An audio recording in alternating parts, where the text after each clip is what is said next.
Good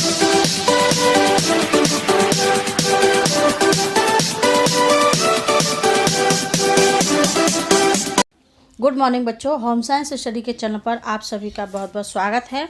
बच्चों, आज सामाजिक विज्ञान में अर्थशास्त्र में सेकंड चैप्टर का अध्ययन करेंगे, जिसका नाम है संसाधन के रूप में लोग। बच्चों, सामाजिक 9th क्लास की सामाजिक विज्ञान में 4 सब्जेक्ट हैं, 4 सब्जेक्ट उससे जुड़े हुए हैं, जिसमें सबसे पहला सब्जेक्ट है इतिहास सामाजिक विज्ञान में, दूसरा आता है नागरिक शास्त्र, और तीसरा भूगोल, और चौथा अर्थशास्त्र। तो आज हमने अर्थशास्त्र से सेकंड चैप्टर को लिया है, और फर्स्ट चैप्टर जो कि पालमपुर वाला है वो अभी फ़िलहाल कोर्स से हटा दिया गया है और कोविड-19 की वजह से। तो चलिए आज हम सेकंड चैप्टर का अध्ययन करते हैं, जिसका नाम है संसाधन के रूप में लोग। आज इस चैप्टर से हमने टॉपिक लिया है बेरोज़गारी। बेरोज़गारी क्या होती है? तो बच्चों, बेरोज़गारी टॉपिक ऐसा है जो कि 9th क्लास से लेके 12th क्लास तक और भी आगे ग्रेजुएशन तक में भी ये कभी निबंध के रूप में आ जाता है, तो कभी प्रश्न के रूप में आ जाता है, तो कभी टिप्पणी के रूप में आ जाता है। तो बच्चों, ये इस लिहाज से भी काफ़ी महत्वपूर्ण है। तो चलिए बच्चों, स्टार्ट करते हैं। तो सबसे पहले देखते हैं बेरोज़गारी का अर्थ क्या होता है, बेरोज़गारी किसे कहते हैं। तो बेरोज़गारी जब लोग काम करने के इच्छुक होते हैं लेकिन उन्हें फिर भी रोज़गार नहीं मिलता, तो ऐसी स्थिति को बेरोज़गारी कहते हैं। अर्थात बेरोज़गारी वह दशा है जिसके अंतर्गत एक कुशल व्यक्ति को प्रचलित मजदूरी दर पर कार्य करने की इच्छा के बावजूद, यानी उससे मतलब वो काम करने के कुशलता रखता है और प्रचलित मजदूरी पर कार्य करने के लिए भी इच्छा रखता है, लेकिन फिर भी उसके बावजूद भी उसको काम नहीं मिलता है, तो उसे क्या कहते हैं? बेरोज़गारी कहते हैं, है ना। अब देखते हैं बेरोज़गारी कितने प्रकार की होती है। बेरोज़गारी वैसे तो कई प्रकार की होती है, जैसे कि मौसमी बेरोज़गारी, प्रच्छन्न बेरोज़गारी, शिक्षित बेरोज़गारी, छुपी हुई बेरोज़गारी, और ऐच्छिक बेरोज़गारी, अनैच्छिक बेरोज़गारी। तो यहाँ पे मैं कुछ महत्वपूर्ण जो प्रकार हैं बेरोज़गारी के, उसका हम उसके चर्चा करेंगे। तो सबसे पहले देखते हैं मौसमी बेरोज़गारी। तो मौसमी बेरोज़गारी किसे कहते हैं, किस प्रकार की मौसमी बेरोज़गारी होती है?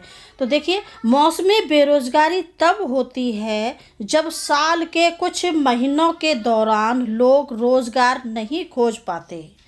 भारत में कृषि कोई पूर्णकालिक यानी कि पूरे साल के लिए रोज़गार तो नहीं होता, यह तो मौसमी बेरोज़गारी कहलाती है, क्योंकि मौसम के आधार पर ही इस पे काम मिलता है, मजदूरी मिलती है। तो इस प्रकार की बेरोज़गारी कृषि में ही पाई जाती है। तो कुछ मौसम व्यस्त होते हैं जैसे कि कटाई कराई जाती है, बुवाई होती है, निराई होती है ना।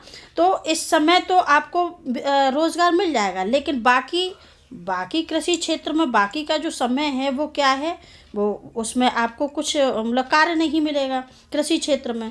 तो अब देखिए, इसमें कुछ महीनों में कृषि पर आश्रित लोगों को ज़्यादा काम नहीं मिल पाता। तो यह बेरोज़गारी कृषि के अलावा जैसे कि मौसम के अनुसार जो वर्क होते हैं, कार्य होते हैं, जैसे कि बर्फ़ के कारखाने होते हैं, चीनी की मिलें होती हैं, तो ये क्या है, मौसम के अनुसार जो कार्य मिलता जाता है और मज़दूर लोग जो है अपना काम ढूंढ लेते हैं और काम करते हैं। तो ये, और जब इनका मौसम चला जाता है तो वही बेरोज़गार हो जाता है। अब देखते हैं बेरोज़गारी के प्रकार में अगला प्रकार शिक्षित बेरोज़गारी। तो शिक्षित बेरोज़गारी किस प्रकार की होती है? तो देखिए, जब शिक्षित लोग यानी कि पढ़े लिखे लोग किसी कार्य की योग्यता रखते हुए भी, अर्थात अर्हता प्राप्त करने के बाद भी, वांछित कौशल प्राप्त कर लेने के बाद भी रोज़गार नहीं मिल पाता है, रोज़गार नहीं ले पाते हैं, तो वह शिक्षित बेरोज़गारी कहलाती है। अगली बेरोज़गारी के प्रकार में आता है प्रच्छन्न बेरोज़गारी। तो देखिए, ये क्या होता है प्रच्छन्न बेरोज़गारी? तो वे लोग प्रच्छन्न बेरोज़गार माने जाते हैं जो नियोजित तो प्रतीत होते हैं, लेकिन उनका कुल उत्पादन वृद्धि में कोई योगदान नहीं होता। अर्थात प्रच्छन्न बेरोजगारी या अदृश्य बेरोजगारी आंशिक बेरोजगारी की वह अवस्था है जिसमें रोजगार में शामिल मजदूरी या श्रम शक्ति का उत्पादन में योगदान लगभग शून्य के बराबर होता है। जैसे एग्जाम्पल ले सकते हैं, जैसे हम एग्जाम्पल के द्वारा समझ सकते हैं। किसी व्यवसाय में, जैसे कि किसी व्यवसाय में 5 लोगों या मजदूरों की आवश्यकता है और उसमें 8 लोग या मजदूर लगे हुए हैं, तो इस व्यवसाय में जो 3 लोग अतिरिक्त लगे हुए हैं, इन 3 लोगों के द्वारा किया गया अंशदान 5 लोगों द्वारा किए गए योगदान में कोई बढ़ोतरी नहीं कर रहा है। यदि 3 लोगों को हटा भी दिया जाए तो व्यवसाय की उत्पादकता में कोई अंतर नहीं पड़ेगा। तो इस प्रकार 3 लोग प्रच्छन्न बेरोजगार हुए। तो ये था प्रच्छन्न बेरोजगारी, है ना। तो बच्चों, वीडियो कैसा लगा? अच्छा लगा तो लाइक करें और चैनल को सब्सक्राइब जरूर करें अगर नहीं किया है तो। धन्यवाद।